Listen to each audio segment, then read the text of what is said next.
NBA Finals. Game 2 is in the books. We're all knotted up, one game apiece, going back to South Beach. Heat on a tough game to win, 111 to 108. Great game, games of runs, back and forth. Listen, the Heat made their adjustments. They came prepared. They came out guns blazing in that first quarter, jumping onto a quick lead. Denver made their comeback. The Heat dropped 36 points in that fourth quarter, man. Inserting Kevin Love in the lineup, 22 minutes, 10 rebounds, 6 points. That was huge. That was the first adjustment of the game from game 1 to game 2 that you got to give the GOAT, Erick Spoelstra, major credit because it proved dividends.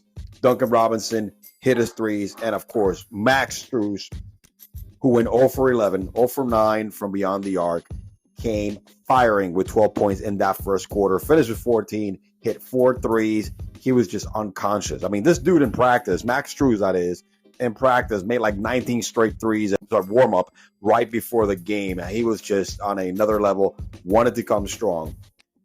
Unreal. The Heat, bread and butter of today's game was, again, they shot the three ball much better, 17 out of 35, made 17 threes, 48%, as opposed to the Denver Nuggets 11. This time, instead of making it to the line twice, the Heat made it 18 times, went 18 out of 20, hitting 90% of their free throws. Big story of the game, 2 huge changes, which, again, are 2 key metrics of this series. Whoever wins, whoever's aggressive, they needed to be more aggressive.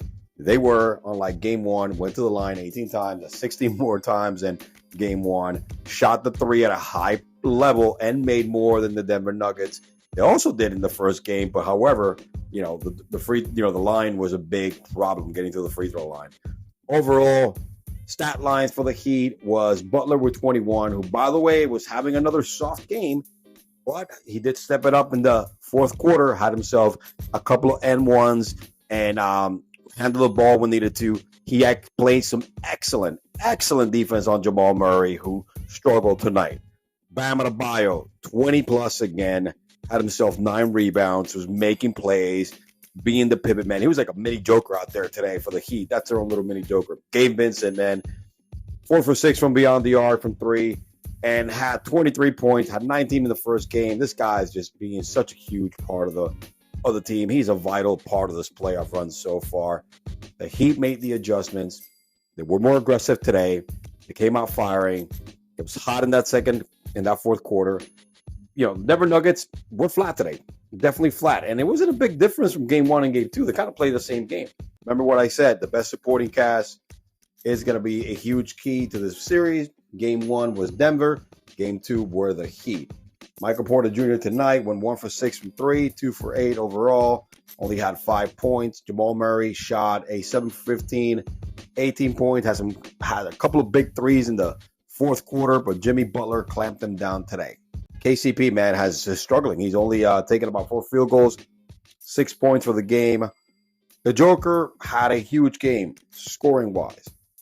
41 points, 11 rebounds, 4 assists.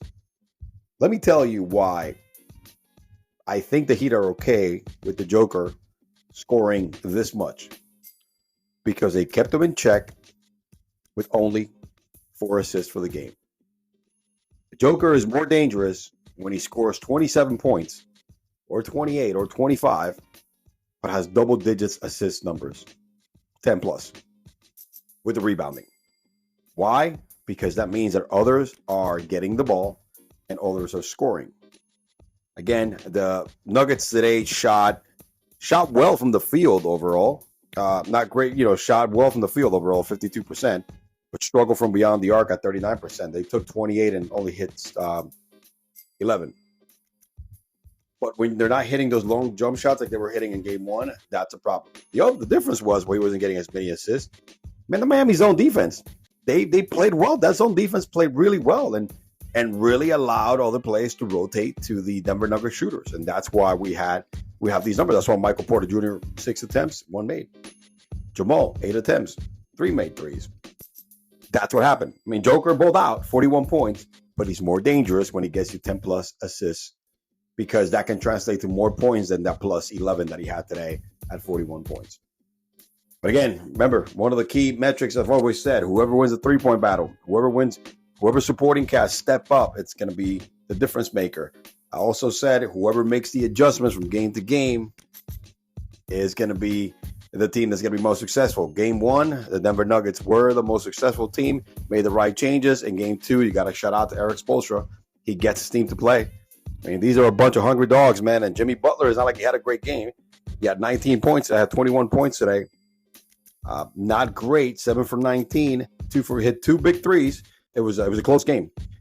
Denver Nuggets made a valiant effort. The Heat were up like 12 with like 3 minutes left in the fourth quarter, and Denver went on an 11-2 run. So difference of the game was 3. This series is going to be nice. I'm still saying Denver in 6, but it is a great series, fun to watch. 2 great teams going at each other with a lot of dogs that really, really like to ball, man, and hoop. This is beautiful. I am glad the Heat and the Denver Nuggets were the one making us to the final and not the Lakers and the Celtics. That's right. I said it.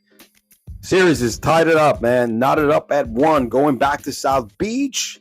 The Heat take control of home court advantage for now. Let's see what happens in Game 3. Thank you for listening. Your boy E-Man from the Average Joe Sports Talk signing out. Peace.